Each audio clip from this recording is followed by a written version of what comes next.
सगळ्यांना श्री स्वामी समर्थ, श्री गुरुदेव दत्त, ओम नमो आदेश, अलख निरंजन, गुरु गोरक्षनाथ महाराज के जय, गुरु बड़े चंद्रनाथ महाराज के जय, श्री गुरुदेव दत्त, श्री स्वामी समर्थ महाराज के जय.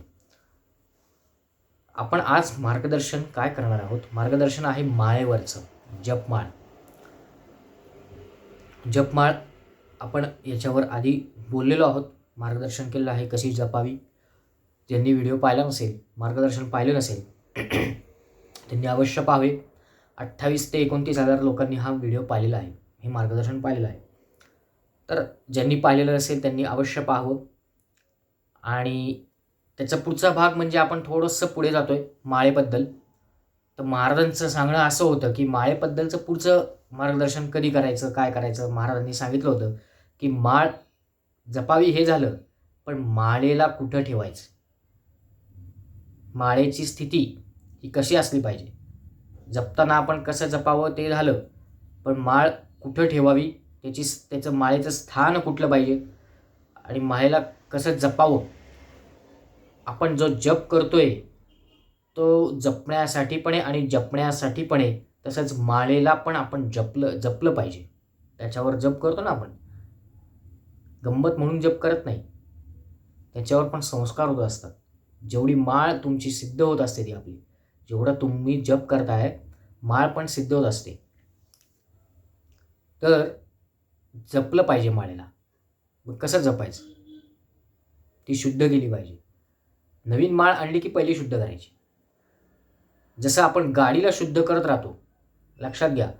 सणवार असतील, गुढीपाडवा आला, दिवाळी आली, अजून काय कुठले सण आले, कुठलेही सण असू दे, मग सणवार असू देत, त्या सणवाराला दसरा आला, सणवार आले की आपण गाडी किंवा इतर वेळी गाडी स्वच्छ करतो, कारण गाडीवर धूळ बसलेली असते. काय असते? धूळ बसलेली असते, चिखल बसलेला असतो. मग गाडी जशी स्वच्छ करतो तसं आपलं मन स्वच्छ करायला नको का? दुसरी गोष्ट, मन स्वच्छ होतंय, मग माळ स्वच्छ करायला नको का? ती स्वच्छ करायला पाहिजे. मग कशी स्वच्छ करायची? तिला शुद्ध करायचं. माळ शुद्ध केल्याशिवाय जप करायचं नाही. महिन्यातनं 2दा तरी माळ स्वच्छ करावी, माळ शुद्ध करावी. स्वच्छ म्हणण्यापेक्षा शुद्ध करावी, शब्द हा शुद्ध बरोबर आहे. शुद्ध करावी. मग शुद्ध कशी करायची? त्याला मंत्रित करायचं. याच्याबद्दल मी सांगितलेलं आहे आधी. शुद्ध करताना त्याच्यामध्ये एक पहिले ताटली घ्यायची. थोडक्यात सांगतो, एक ताटली घ्यायची, ताटलीमध्ये तुमची माळ ठेवायची, त्याच्यावर गोमूत्र शिंपडायचं, त्याच्यानंतर गुलाबजल शिंपडायचं असेल तर, नसलं तर नाही शिंपडलं तरी चालेल. पूर्ण भांडभर पाणी त्याच्यावर ओतायचं, पूर्ण चोळून घ्यायची ती माळ. काय करायची? चोळून घ्यायची, कसा चोळून घ्यायची. जो मळ निघेल सगळा मळ बाहेर काढायचा, बाहेर निघतो बरोबर. तो मळ निघालेलं पाणी फेकून द्यायचं. पुन्हा दुसऱ्यांदा घ्यायची, पुन्हा पाणी ओतायचं, गोमूत्र ओतायचं, प्रोक्षण करायचं, गोमूत्र पूर्ण चोळून घ्यायची, स्वच्छ घसा घासून घ्यायची. त्याचा गोंडा जो आहे मेरुमणी तोही घासून घ्यायचा आणि जे पुन्हा घाण पाणी निघेल, अशुद्ध पाणी बाहेर फेकून द्यायचं, विसर्जन करून टाकायचं झाडाला.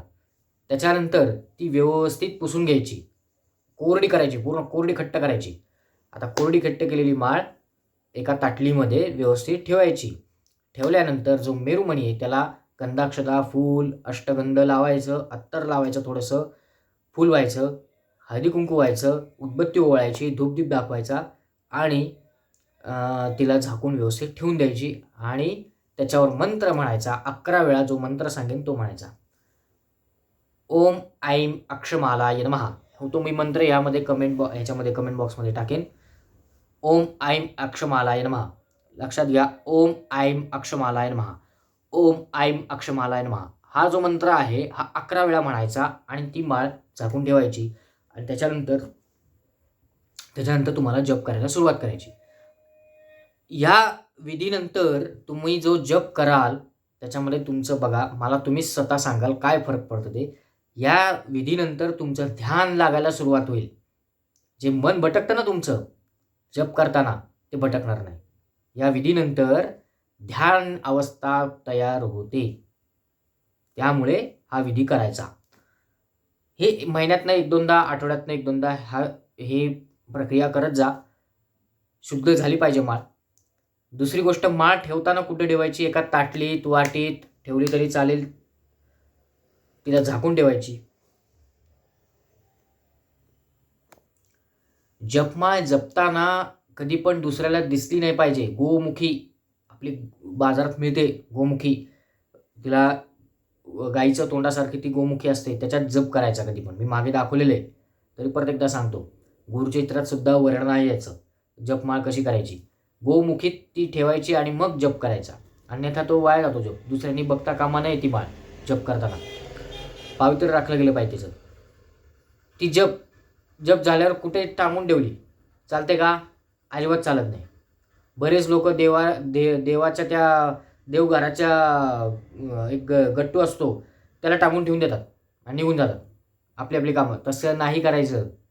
जपमाळेला खूप महत्त्व आहे, लक्षात घ्या. टांगून ठेवतात, अजिबात टांगून ठेवायची नाही. खेळा असेल खेळायला टांगून ठेवून निघून जातात, तसं नाही करायचं. काही जण जप झाला गळ्यात घालून घेतात. लक्षात घ्या, अतिशय महत्त्वाची गोष्ट आहे. जपमाळ ही गळ्यात घालायची नाही, गळ्यात घालायची नाही, हातात गुंडाळायची नाही. अतिशय चुकीची पद्धत आहे, अतिशय चुकीचं आहे. गळ्यात जपमाळ घालायची आणि ती जप ओढायचा, काही उपयोग नाही. त्या जपाला काही महत्त्व आहे. उलट मी तर म्हणतो मग जपमाळ वापरूच नका तुम्ही. तुम्हाला माहीत नसेल ना तर काही गोष्टी करूच नका. ज्या गोष्टी माहिती आहेत त्या करा. तुम्हाला ज्या माहीत नाहीत ना त्या मार्गाला जाऊच नका. उद्या कोणी काही दुसऱ्याचं बघून करू नका.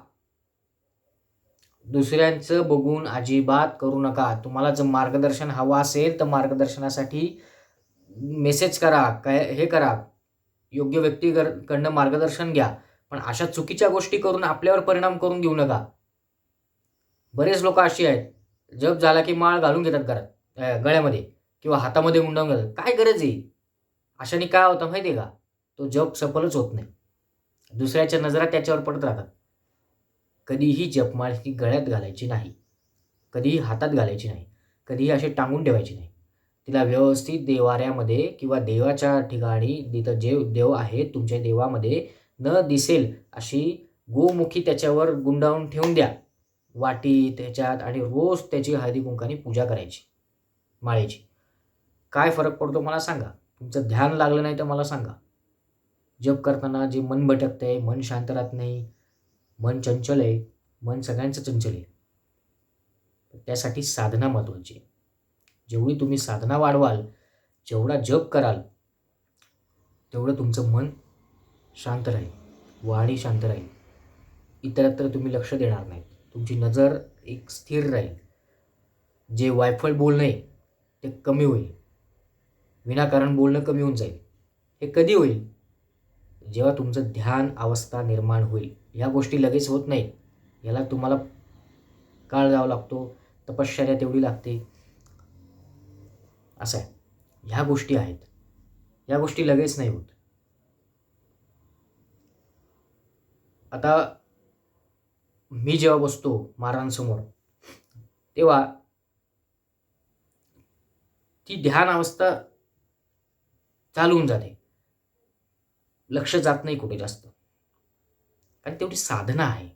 तेवढी महाराजांचं म्हणजे काय म्हणतात त्याला, आता या गोष्टी सांगू शकत नाही मी काही गोष्टी, पण तेवढी साधना आहे, तेवढा जप आहे. जप करत राहायचा महाराजांचा. जेवढा तुम्हाला जप करता येईल तेवढा करा. नामस्मरण करत राहा दिवसभर. खाता पिता उठता बसता त्याला शुद्धच पाहिजे अशुद्धच पाहिजे असं काही नाही आहे. तुम्ही कुठेही गेले, झोपेतनं उठले तरी जप चालूच ठेवायचा. त्याला आंघोळ झाली की मग जप करायचा असं कुठं लिहिलेलं नाही आहे. मनातल्या मनात जप चालू ठेवायचा. जेवढं तुम्हाला ज्या इष्टदेवतेचं आवडतं जप चालू ठेवायचा.